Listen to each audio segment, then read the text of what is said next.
SSC के द्वारा एक ऐसी वैकेंसी रिलीज की जाती है जिसका सिलेक्शन प्रोसेस मात्र 6 मंथ में कंप्लीट हो जाती है। सबसे फास्ट तरीका से वैकेंसी कंप्लीट होती है एसएससी के द्वारा एमटीएस और हवलदार पोस्ट पे जो वैकेंसी आती है। हर साल ये वैकेंसी आती है। इस साल इसी मंथ में 26 जून को आपका नोटिफिकेशन आउट होने वाला है। लगभग 10,000 के आसपास पोस्ट इस बार भी रहने वाला है। अब इसका सिलेक्शन प्रोसेस काफी आसान है, मात्र एक एग्जाम देना होता है और बेसिक इसका 18,000 से सैलरी स्टार्ट होता है। लगभग 35,000 के अराउंड आपकी सैलरी प्रति मंथ बनती है।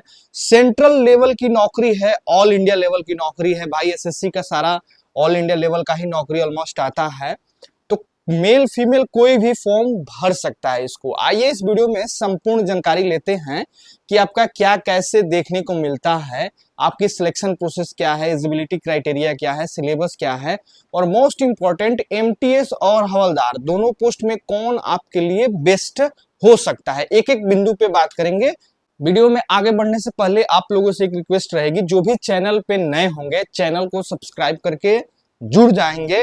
देखिए एमटीएस हर साल जो है आपकी वैकेंसी रिलीज की जाती है। इसका एमटीएस हवलदार का लास्ट 3 साल पहले से जो है लगभग हवलदार पोस्ट पे भी वैकेंसी आती है।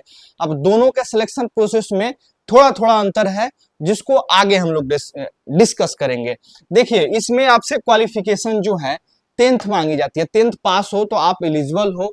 एज आपकी 18 से 25, 18 से 27 इस तरह से देखने को मिलती है। हाइट जो है सिर्फ हवलदार पोस्ट के लिए होता है, जिसमें आपकी मेल कैंडिडेट 157 सेंटीमीटर और फीमेल 52 सेंटीमीटर इतना आपकी हाइट ली जाती है। फिजिकल भी होता है जो थोड़ा सा हम लोग आगे डिस्कस करने वाले हैं। अब यहाँ पे हमने सिलेक्शन प्रोसेस लिखा है, तो सिलेक्शन प्रोसेस में आप फॉर्म भरते हो जो कि 26 जून को आएगी आपकी फॉर्म भरते हो। फिर आपको एग्जाम होता है और एग्जाम के बाद जो है आपकी फिजिकल होती है। फिजिकल ना लिखकर यहाँ पीईटी लिख देते हैं। पीईटी और पीएसटी ये दो आपकी क्राइटेरिया होती है जो सिर्फ जो है हवलदार पोस्ट के लिए होती है। इसमें जो है पीईटी के बाद आपकी फाइनल मेरिट, फिर मेडिकल, फिर ज्वाइनिंग, ये सारी प्रक्रिया देखने को मिलती है कुछ इस प्रकार से। अब थोड़ा सा एग्जामिनेशन के बारे में समझते हैं। मेन इसका एग्जाम ही है। देखो इसमें जो है आपको मात्र 2 सिलेबस पढ़ना होता है। अब एग्जाम में आपके 2 पेपर होते हैं, एक पेपर 1 होता है, दोनों पेपर एक ही दिन होते हैं, पेपर 1 और पेपर 2। ये आपका 2 पेपर होता है और इसी को अच्छे से समझना है। पेपर 1 जो होता है सिर्फ क्वालिफाइंग होता है, जिसमें आपसे मात्र मैथ और रीजनिंग से क्वेश्चन आते हैं। 20 मैथ से क्वेश्चन, 20 रीजनिंग से क्वेश्चन आपके देखने को मिलते हैं। 3-3 नंबर का आपका जो है 3-3 नंबर दिए जाते हैं और इसमें से मात्र आपको जो है 12 क्वेश्चन सही करने होते हैं। मात्र पेपर 1 में 12 क्वेश्चन सही कर देते हो तो आप एलिजिबल हो जाते हो पेपर 2 के लिए। दोनों पेपर एक ही दिन एक ही स्क्रीन पे खुलता है। जैसे कि 45 मिनट का आपका पेपर 1 हो गया, जैसे आपने इस एग्जाम को दिया तुरंत जो है आपका 45 मिनट खत्म हुआ, आपकी पेपर 2 का सेशन स्टार्ट हो जाता है। तो पेपर 2 में जो है आपसे 2 सब्जेक्ट पूछे जाते हैं, यहाँ पे जीएस और आपसे जो है इंग्लिश पूछे जाते हैं। अब इसी में जो है आपको क्वालिफाई करना होता है, जिसमें आपके 25-25 क्वेश्चन 3-3 मार्क्स के पूछे जाते हैं। कुल 150 मार्क्स के जो है आपके एग्जामिनेशन होते हैं। अब इसी में जो है ज्यादा से ज्यादा आपको मार्क्स लाने होते हैं पेपर 2 में। तो बात को समझ गए। यहाँ पे पेपर 1 में सिर्फ 12 क्वेश्चन, पेपर 2 में जो है आप इंग्लिश और जीएस में जो है आपको ज्यादा से ज्यादा क्वेश्चन सही करने होते हैं, जिसपे आपकी फाइनल मेरिट लगाई जाती है। ये इसका एग्जामिनेशन का सीन हो गया। ठीक, फिर पीईटी पीएसटी के भी बारे में बात करेंगे। देखिए अब थोड़ा सा यहाँ पे आइए आप एमटीएस और हवलदार पे। एमटीएस और हवलदार में आपको बेसिक डिफरेंसेस क्या है। जैसे कि एमटीएस के लिए आप फॉर्म भरते हो और सिर्फ एग्जाम देते हो। एग्जाम के बाद डायरेक्ट बनती है आपकी फाइनल मेरिट, आपकी डायरेक्ट मेरिट लग जाती है।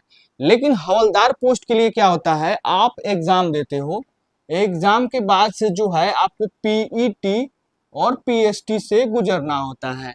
आपकी पीएसटी में जैसे आपकी हाइट, चेस्ट, आपकी वेट इस तरह से नापी जाती है। फिर आपसे जो है वॉकिंग करवाया जाता है। 1600 मीटर की वॉकिंग जो होता है मेल कैंडिडेट के लिए, और फीमेल के लिए भी जो है 1 किलोमीटर की वॉकिंग करवाई जाती है। मतलब कि 100 में 100% बच्चे जो है फिजिकल में पास होते हैं। कहने का मतलब ये है कि रिटन में अगर आप शॉर्टलिस्टेड हो जाते हो पीईटी के लिए, तो पीईटी में 100% लड़के पास हो जाते हैं अगर वे उपस्थित हो जाते हैं तो। और बाकी हाइट जो है आपकी काफी न्यूनतम हाइट ली जाती है, 157 सेंटीमीटर हाइट मेल कैंडिडेट और फीमेल 51 सेंटीमीटर। बस आपकी हाइट ठीक ठाक है, आप पास हो जाते हो। फिर इसके बाद क्या होता है हवलदार में, आपकी जो है फाइनल मेरिट लगा दी जाती है, और फिर आपकी तब मेडिकल की जाती है, और फिर ज्वाइनिंग की प्रक्रिया देखने को मिलती है। ठीक, तो कुछ इस प्रकार से इसका सिलेक्शन प्रोसेस है, और एमटीएस का कुछ इस प्रकार से सिलेक्शन प्रोसेस है। तो बात को समझ गए, थोड़ा सा बेसिक अंतर है। मतलब एमटीएस पोस्ट के लिए जो डायरेक्ट आप एग्जाम देते हो फिर फाइनल मेरिट लग जाती है, बहुत सारे बच्चे इसको लेकर कंफ्यूज रहते हैं, इसलिए ध्यान से समझ लीजिए। और हवलदार पोस्ट के लिए थोड़ा सा आपको दो जो है चीजें एड ऑन हो जाती है, जिसमें से आपकी एक फिजिकल और आपकी मेडिकल। ठीक, अब इसका सिलेबस को समझने चले तो सिलेबस में बस यही है, आपको मैथ रीजनिंग तो पढ़ना ही नहीं है। 12 क्वेश्चन कहीं से भी बना दो, 12 क्वेश्चन आप या तो 20 में जो रीजनिंग से यहीं से बना दो या मैथ से बना दो। अब कितना भी कमजोर लड़का होगा, अगर एसएससी का फॉर्म भर रहा तो उसका मैथ रीजनिंग तो 12 आराम से ही बना सकता है 40 में। तो मैथ रीजनिंग तो आपको बिल्कुल नहीं पढ़नी है, आपको सिलेबस में सिर्फ जीएस और इंग्लिश पढ़नी है, जो कि यहीं से जो है आपकी सारा स्कोर बनता है और आपकी फाइनल मेरिट बनती है। तो सिलेबस यहां से कुछ इस प्रकार देख सकते हो, आपका मैथ, रीजनिंग, जीएस और इंग्लिश। बाकी अगर डिटेल में जाओगे तो डिटेल में आपकी पार्ट्स ऑफ स्पीच पूरी पूछी जाती है, आपकी पार्ट्स ऑफ स्पीच पूरी रहेगी इंग्लिश में। और उसके बाद जीएस तो समझ लो कि आपकी साइंस का सेक्शन भी रहता है, पॉलिटी, हिस्ट्री, जियोग्राफी, सारे से जो है आपको क्वेश्चंस देखने को मिलते हैं। तो कुछ इस प्रकार से जो है इसका सिलेबस भी रहता है। तो ओवरऑल इसकी यही जानकारी हुई।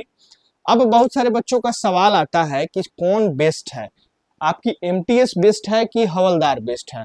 देखो, दोनों नौकरी में कोई अंतर नहीं है, दोनों की बेसिक 18,000 से स्टार्ट होती है, दोनों की सैलरी 30,000 प्लस है। मतलब कि सैलरी में कोई अंतर नहीं, बेसिक में कोई अंतर नहीं। अब काम दोनों का अलग अलग है, लेकिन दोनों का काम करने का फील्ड जो है वो एक है। एक आपका जैसे कि एमटीएस मल्टीटास्किंग का काम हो गया, खैर मैंने एक अलग से वीडियो बनाया है जिसमें पूरा डिटेल में बात किया है कि दोनों में क्या अंतर है, तो आप उस वीडियो को भी जाके देख सकते हो। लेकिन जो हवलदार वाली जो नौकरी है ये खाकी वाली नौकरी है, मतलब वर्दी की नौकरी है, इसमें आपको वर्दी पहनना है, यूनिफॉर्म पहनना है। और ये जो है एक क्लर्क टाइप का पोस्ट है, ऑफिस में आपको डॉक्यूमेंटेशन हो गया या आपका डाटा एंट्री का काम हो गया, ये सब करना है। कहने का मतलब ये है कि ये जो है बिल्कुल अलग काम करते हैं, ये बिल्कुल अलग काम करते हैं। ये ऑफिशियल के तर्ज पे काम करेंगे, ऑफिस में जो भी काम रहता है, डाटा एंट्री का काम हो चाहे फाइल को इधर से उधर करना हो, एमटीएस वाले करते हैं। जबकि हवलदार वालों को यूनिफॉर्म पहन के और यूनिफॉर्म वाली काम करना है, या तो आपको जो है ऑफिस की निगरानी में आपकी ड्यूटी लग जाएगी, या किसी अधिकारियों के साथ आपकी इंस्पेक्शन में ड्यूटी लग जाएगी। मतलब कि 10th पास होने के बाद भी जो है आप ये एग्जाम निकालकर और यूनिफॉर्म वाली थोड़ी सी लुफ्त ले सकते हो। इन लोगों के पास ज्यादा पावर नहीं होता है, लेकिन वही है कि खाकी है, यूनिफॉर्म है, तो थोड़ी सी पावर तो होगी ही होगी। तो कुछ ये बेसिक डिफरेंसेस हो गई इस दोनों नौकरी में। बाकी जब आप फॉर्म भरोगे तो दोनों आपकी, जैसे कि आपकी वैकेंसी जो है आपकी स्टेट वाइज और आपकी जोन वाइज टाइप की देखने को मिलती है, तो उसमें आपको खुद से सिलेक्शन करना पड़ता है, आप फर्स्ट प्रेफरेंस को क्या ले रहे हो, तो आप उस हिसाब से चूज कर लो, और जिस हिसाब से आपके मार्क्स बनते हैं उस हिसाब से आपकी फाइनल मेरिट लगाई जाती है। ठीक है बाबू, तो 26 तारीख को नोटिफिकेशन आउट हो रहा, तो आज और अभी से पूरी तैयारी हालत में रहिए, पूरी तरह से डॉक्यूमेंट्स को बनवा लीजिए, अपने सर्टिफिकेट को कलेक्ट कर लीजिए। जो भी लड़के छूट वगैरह क्लेम करेंगे ईडब्ल्यूएस, ओबीसी, एससी, एसटी वाले, वो अपनी कास्ट सर्टिफिकेट जो है जरूर बनवा लेंगे। ठीक, अभी फिलहाल में बनवा लो, ताकि फॉर्म भरने से पहले का आपके पास रहना चाहिए। ठीक है, मैं उम्मीद करता हूँ कि आप लोग समझ गए होंगे। कोई भी क्वेश्चन क्यूरी हो तो कमेंट कर सकते हो।